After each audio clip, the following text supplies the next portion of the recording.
Kyoto, Japan's majestic city of ancient temples and serene gardens, offers superb cultural treasures and a variety of sensual delights. Your most enjoyable activity will probably be strolling through the artistically designed garden landscapes with their winding paths, tranquil ponds, stately trees, lush vegetation, and traditional wooden temples. So wear comfortable shoes and be prepared to do a lot of walking.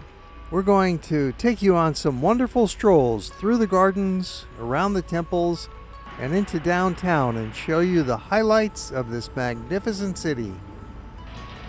Kyoto's modern downtown is also fascinating, filled with shops, restaurants, historic structures, the occasional geisha, and plentiful people watching.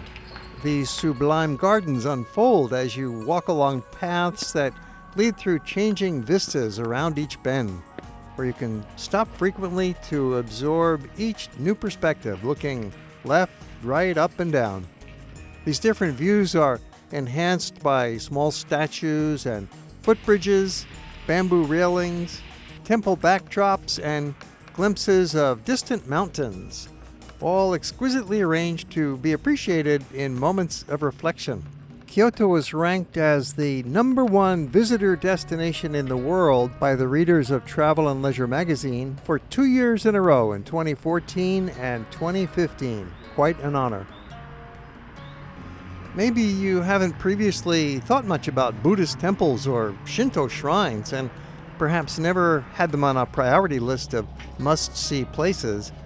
But visiting this city is different, and we'll show you the harmony and the splendid beauty of those temple sites. It's all about the harmony of the gardens and their relationship to the venerable wooden structures which meld into a delightful experience.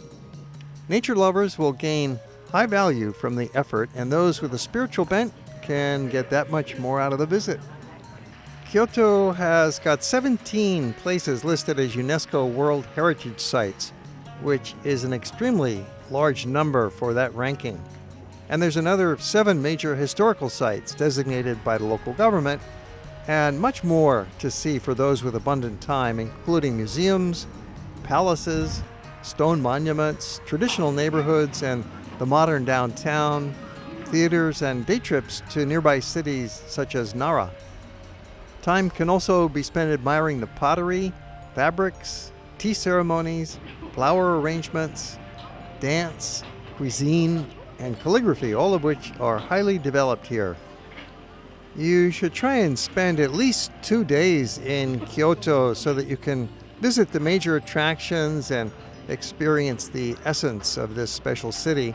Or you could easily stay a week and never run out of worthwhile attractions in this former imperial capital, which has a staggering 2,000 temples and shrines. You'll never run out of places to see. Kyoto is surrounded on all sides by numerous temples, shrines, and gardens, and they're located within a few miles of the town center. A reasonable 2-day strategy for dealing with the array is focus attention in one direction. In our case, we looked at Kyoto's east side, Higashiyama, which has a very high concentration of sites nestled on the edge of the lovely hilly topography. In the other directions, Kyoto is relatively flat, but the gardens always have some interesting landscape design to create a pleasant contoured ground surface and delightful curved paths to lead you through it.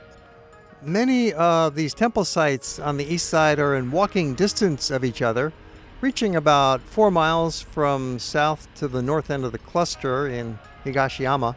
So you can walk between some of these sites, as we'll be pointing out in the series.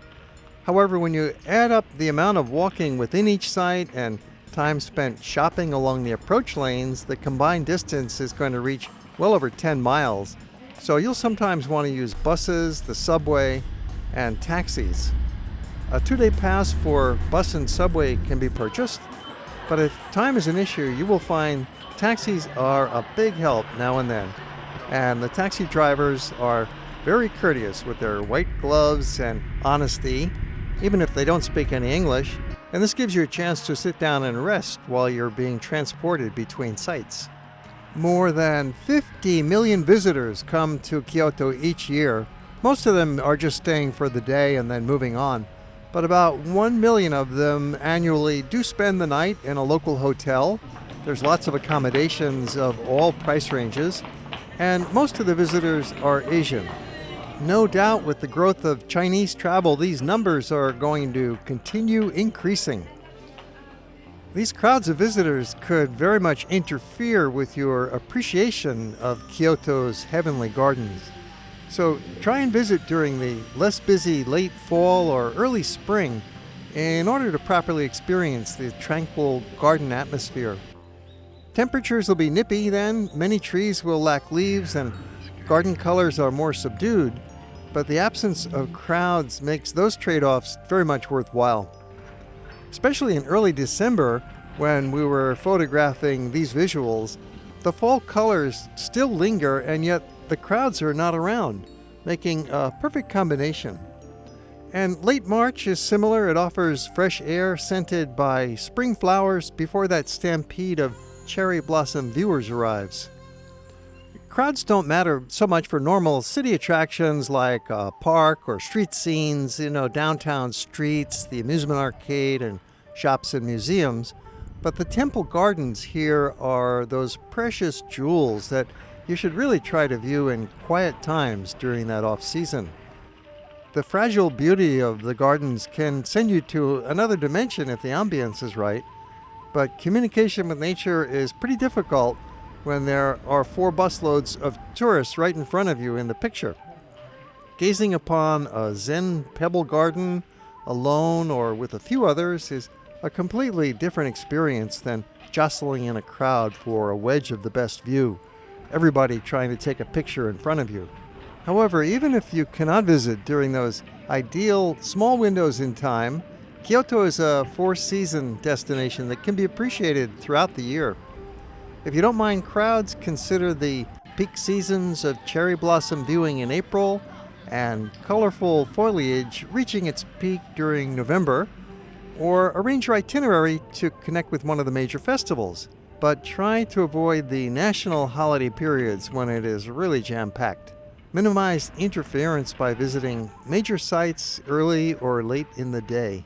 And now we're going to take you on a visit to 2 of the major temples in the south part of Kyoto, Fushimi Inari Taisha and Tofukuji. The Fushimi Inari Taisha shrine in Kyoto is most famous for its long rows of vermilion torii gates, nearly 5,000 gates in all. Various temple structures are in front, including the famous Romon Gate, but the main attraction is that vast network of torii gates, which have made Inari one of the most popular destinations in town. Whenever you see the torii gate, you know that this is not a Buddhist temple, but instead it's a Shinto shrine. And this is the main shrine of this particular Shinto sect that's dedicated to the gods of rice and sake. Throughout Japan, there are 40,000 other Inari shrines, but this is the principal one. The Inari shrine is a wonderful Shinto experience. You walk through all of these different gateways along a path that winds through the forest. This is the largest collection of torii gates anywhere in the world. You could spend 1 or 2 hours walking this pathway that extends for almost 3 miles.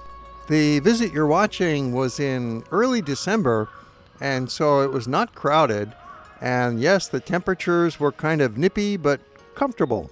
And we saw some cats. Notice the steam coming out of their breath. Temperatures in the morning like this were in the 30s. The gates are surrounded by a natural forest and by various small cultivated gardens with some ponds here and there. You can walk all the way up the hillside to the top of Mount Inari, which is about 240 meters high, and you won't get lost. Just follow the path, follow the tunnels of torii gates. The biggest problem with the Inari Shrine is that it's just too popular. It's being loved to death. Remember, we're traveling in early December when it's very peaceful, quiet, and nearly empty. The crowds during the season, during the day, are phenomenal. There will be probably 1,000 people all walking through these gates, so it can get pretty congested. For example, if you look at the comments on TripAdvisor about this temple shrine area, every other comment mentions the crowding, people in the way, people taking pictures, people stopping and talking and kind of interfering with the experience. Now, these people are visiting during the high season and during the middle of the day. So the way to avoid it is come in the off season. As we are, it's December as we're walking around, early December. It's a perfect time to be in Kyoto. Or if you're here in the busy season, come very early. You can come just after sunrise or come very late in the day, just an hour before sunset. And you'll have the added benefit of some extra rich colors and fewer people. The site is especially popular during the New Year's holiday, Japan's most important festivity, when it attracts nearly 3 million people during the 3-day period. Of course, if you enjoy people watching, then this is no problem. You can see it as a bonus. There'll be lots of folks out here appreciating the site, and most of them are Japanese tourists, so it's like an extra bonus for you in that regard. People from throughout Japan love to come to Kyoto and visit these wonderful gardens and shrines.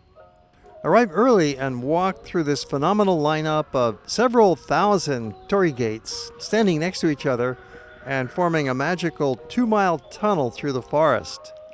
It's easily reached from the town center by train on either the JR line, stopping at Inari Station, or the Keihan line to the Fushimi Inari Station.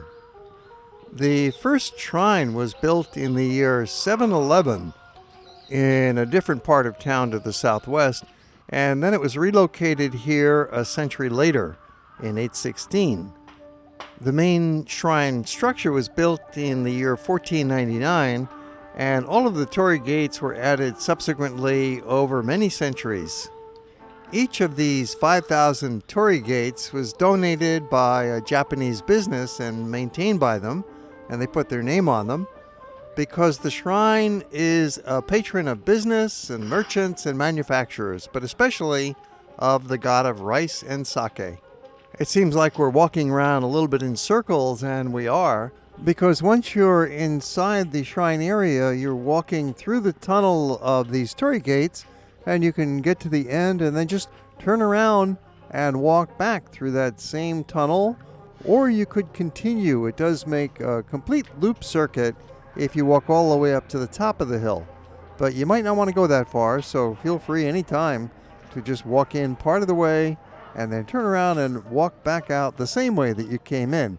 It's a different experience either way, going uphill or going downhill.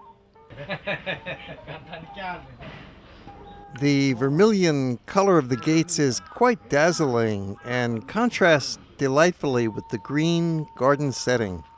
There are even a few restaurants in the shrine area, which figures if it's going to take you 3 hours to walk along every pathway, so you can get some refreshments and especially locally themed dishes such as the Inari sushi and kitsune udon, both of which feature pieces of fried tofu, which was said to be a favorite of the foxes, who were some of the gods of this shrine area. From the Inari Shrine, we continue north about a half a mile to the temple and gardens of Tofukuji. The Tofukuji Buddhist temple is considered one of the 5 great Zen temples of Kyoto. Originally built in the year 1236, it burned down after a couple of centuries and then was rebuilt in the 15th century to the original plans and stands today as a fine example of a medieval Zen temple. Typical of most Kyoto temples, it's a group of more than a dozen wooden structures in a lush garden setting.